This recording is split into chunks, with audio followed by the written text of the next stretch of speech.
کہ آپ حضور صلی اللہ علیہ وسلم کے طریقے پر عمل کریں، یعنی اللہ پاک سے رو رو کر مانگیں، اور جو اللہ پاک سے رو رو کر نہیں مانگتا وہ شیطان کے طریقے پر ہے۔ شیطان رمضان المبارک کے مہینے میں بند ہے، قید ہے، تو آپ یہی وقت ہے وجود کے ذرے ذرے کو 24 گھنٹے اللہ پاک کے ذکر کرنے والا بنا لو،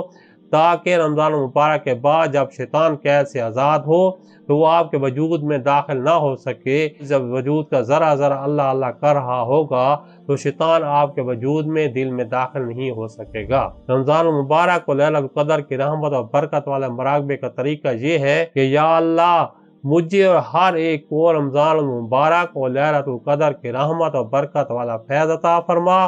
تصور کرتا ہوں اللہ پاک سے رمضان المبارک اور لیلۃ القدر کی رحمت اور برکت والا فیض حضور صلی اللہ علیہ وسلم کے واسطے سے میرے اور ہر ایک کے سلطان الاذکار ساتوں اسباق اور وجود کے ذرے ذرے پر آ رہا ہے۔ اس مراقبہ کے کرنے سے حضرت والا فرماتے تھے کہ سال کے باقی 11 مہینوں میں بھی آپ کو اسی طرح عبادات کا ذوق شوق رہے گا، عبادات ہوتی رہیں گی، اور جب آپ قبر والے جہان میں جائیں گے، اس دنیا میں جب رمضان المبارک اور لیلۃ القدر آئے گی تو وہ رحمتیں برکتیں قبر والے جہان میں بھی آپ پر برستی رہیں گی، اور یہ جو رمضان المبارک اور لیلۃ القدر کا جو ثواب ہے عبادات کا، وہ بھی آپ کے کھاتے میں جمع رہے گا، قیامت والے دن اس کا ثواب بھی آپ کو ملتا رہے گا۔